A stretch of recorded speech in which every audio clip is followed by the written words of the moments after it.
Okay. When we talk about the idea of content, this is something that you and I are familiar with. When you do an interview with someone, people don't realize this. They just think like you asked one question, they gave you 2 paragraphs, done. Every time. But the reality is behind the scenes is how long are you talking to these people? Yeah, an average of an hour, hour and a half, sometimes 2 hours. Yeah, so it's this pillar piece of content. Yes. And what I've seen you do, and maybe it's because it's a lot of hard work to interview people, to edit it down, but I've started to see you do multiple part stories with the same interview. Yes. So you're actually putting in the same amount of work as far as interview is concerned, but now you have a 4, 5, 6, 7 part story that people can get engaged with. Yeah, we actually went as high as an 11-part story one time, which seemed risky because that's so much content. What's the fear? That people are like, oh, I'm done with hearing this person's story again? Or just that it's too much, that they don't follow the whole thing, that you see 11 pieces and you're like, it's too much time and investment. But, how we did this, to me, as the interviewer, we had this giant block of back and forth text. It was actually all done through messenger communication, right? So I have this giant, 4 pages worth, if I were to print it off, story. And, the person was willing to get some different pictures to go with each piece and all of this. But, I could release a Facebook post that takes you, 40 minutes to read through them. And chances are people aren't going to read that. Nobody will read that story. No.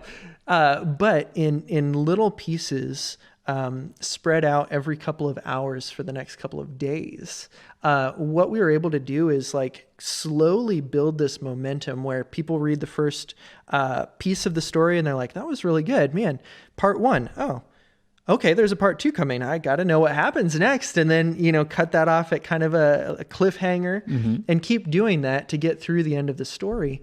And by the end, there were people part 9 of 11. They're like, I can't wait. I think I actually saw comments, I'm not going to bed until you release the rest of this story. There are people who stayed up until 4 a.m. their time to read part 11 of this story. And I think this illustrates that just the way that we format something matters so much to people on the internet. Yeah. It actually makes it more digestible and you actually get more bang for your buck in the sense you did one interview where you could have had one piece of content, but now you did one interview and had 11. Yeah. The same thing could happen for a sermon. I think most pastors, when they're initially starting, or at least I know that from when I first started writing my first sermon, it was like introduction, point 1, point 2, point 3, conclusion. There's already minimally 3 pieces of content that you can easily pull from your sermon. Yeah. Point 1, what was your point? And how do we, instead of taking a 20 or 30 minute sermon, find a 3 or 4 minute clip that does that first point really, really well, and then post that on Monday. And then point 2 could be posted on Wednesday. Point 3 could be posted on Friday. All 3 of them saying, hey, if you want to see the full sermon, here's the link. Yeah. And so what happens is that you're able to take the amount of work that you put in for one piece of content, redistribute it and fan it out so that your church is constantly engaging with people online. And while you're doing that, you're able to point people back to your church's website, their sermon, or fill in the blank. It would be just as easy to do this with a question and answer session as well. Ask your church to send in 20 questions and you do a rapid fire. You're going to try and do, maybe it's ambitious to do 20 questions in 20 minutes, rapid fire. But now you have 20 individual pieces of content that all could live great on Twitter, be great on Instagram, be great on Facebook video. All of that would work exceptionally well. And guess what? You've already done the work in one sitting at one time.